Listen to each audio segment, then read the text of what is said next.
Assalamualaikum warahmatullahi wabarakatuh. Sebelumnya, perkenalkan nama saya Lailatul Nurjana dari Prodi Pendidikan Matematika semester 2 dengan NIM 241001007. Di sini saya akan menjawab soal pada bab 2 yaitu mafahim Ahlussunnah wal Jamaah. Di sini saya akan lanjut ke soal yang nomor 2 yaitu jelaskan perbedaan sifat salbiyah dan ma'ani. Jawabannya, sifat salbiyah adalah sifat yang berfungsi untuk menafikan seluruh hal yang tidak layak dinisbahkan kepada Allah Subhanahu wa taala. Sifat salbiyah ini tidak ada wujudnya dalam kenyataan, sedangkan sifat ma'ani adalah sifat yang ada pada kenyataan. Lanjut yang nomor 3. Mengapa 20 sifat wajib bagi Allah disebut sifat induk dan mengapa para ulama merumuskannya ke dalam 20 sifat tidak lebih dari itu?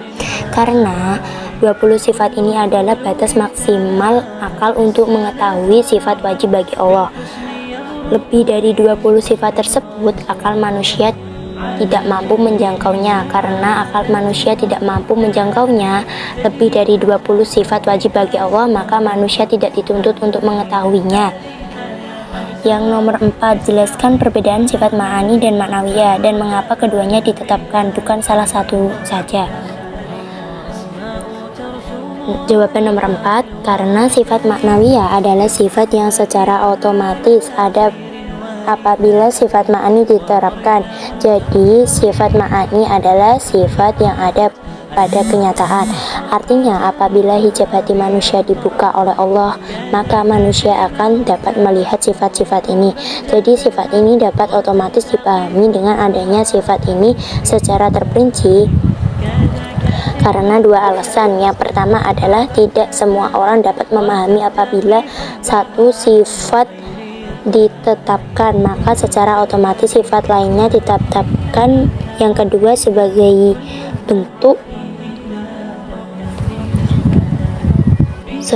bentuk perlawanan dan penolakan atas akidah Mu'tazilah yang menafikan sifat ma'ani. Yang nomor 5, jelaskan isi 20 sifat wajib bagi Allah beserta dalil akli dan naklinya. 1. Yaitu sifat wujud, menunjukkan bahwa Allah mempunyai zat yang ada sifat wujud, tidak menunjukkan selain dari zat yang ada. Yang kedua, kidam dahulu, tanpa permulaan. Wujud Allah mendahului wujudnya semua makhluk, senantiasa wujud tanpa didahului apapun.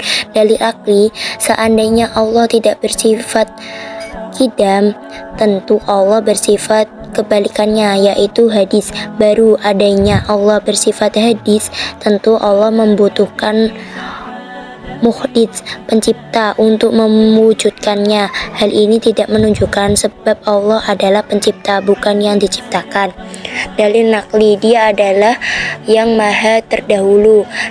Dari surat Al-Hadid ayat 3, dan ya Allah, Engkau adalah yang paling terdahulu, yang tidak didahului oleh apapun. Yang ketiga, bako, tidak ada akhirnya, kekal. Wujud Allah tidak ada akhir atau batasnya. Wujud Allah akan dapat ditiadakan sampai kapanpun. 4. Mukhalafatul lil hawadisi, tidak sama dengan makhluk. Allah berbeda dengan makhluk secara mutlak, baik zatnya, sifatnya maupun perbuatannya. Yang kelima yaitu qiyamuhu binafsihi, tidak membutuhkan zat lain untuk menjadi tempatnya. Allah tidak membutuhkan zat lain yang menjadi tempat baginya dan tidak butuh pencipta yang mewujudkannya. Dalil akli sifat ini adalah andaikan Allah membutuhkan tempat untuk eksistensi zatnya, maka Allah adalah sifat. Jika Allah adalah sifat, maka Allah mustahil untuk bersifat ma'ani seperti kudrah, iroda, ilmu, dan sifat-sifat ma'ani lainnya.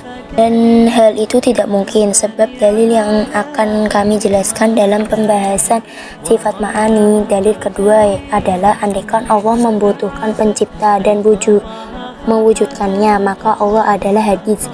Dan hal ini tidak mungkin, sebagaimana kami jelaskan dalam pembahasan sifat baqo.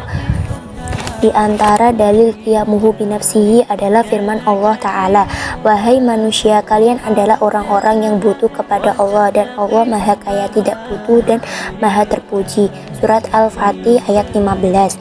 Yang keenam yaitu wahdaniyat, esa baik dalam zat, sifat maupun perbuatan.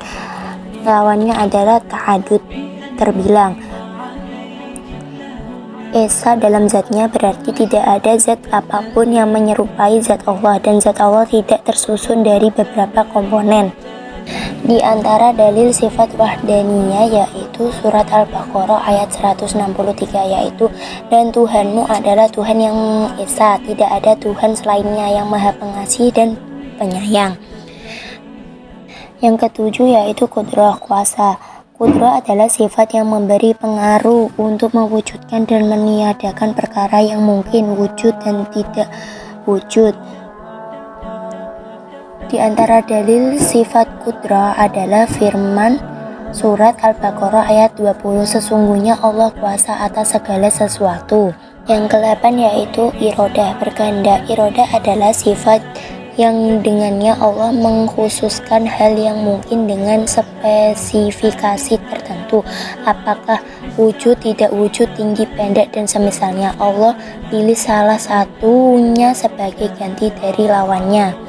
Sifat irodah juga hanya berkaitan dengan perkara yang mungkin saja, bukan perkara yang wajib dan mustahil akli. Dalil sifat irodah adalah surat Al-Hud ayat 107, yaitu sesungguhnya Tuhanmu berbuat sesuai apa yang Dia kehendaki.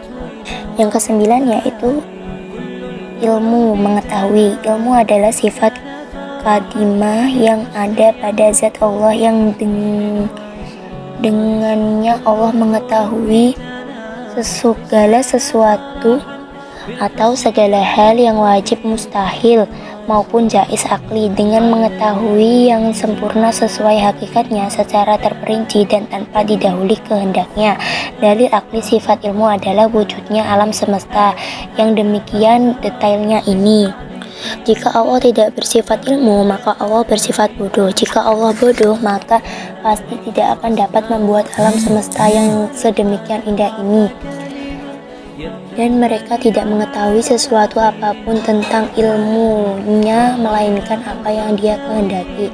Al-Baqarah ayat 255. Yang ke-10 yaitu sifat hayat, hidup. Hayat adalah sifat yang menjadikan yang bersifat untuk dapat idrak, mengetahui. Di antara dalil nakli sifat hayat adalah firman Allah Ta'ala, yaitu surat Al-Imran ayat 2, yaitu Allah tidak ada Tuhan selain Dia, Uang yang maha hidup, yang terus-menerus mengurus makhluknya.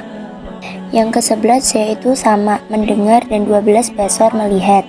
Sama dan basar adalah dua sifat, dengan keduanya sesuatu menjadi tersingkap dengan jelas sebagaimana sifat ilmu. Hanya saja ketersingkapan dengan kedua sifat ini melebihi ketersingkapan dengan sifat ilmu.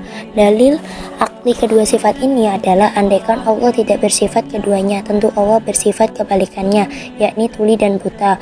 Pengandaian ini jelas salah, sebab keduanya adalah sifat kekurangan, dan mustahil Allah bersifat seperti itu, sehingga dapat dipastikan Allah bersifat sama dan basar.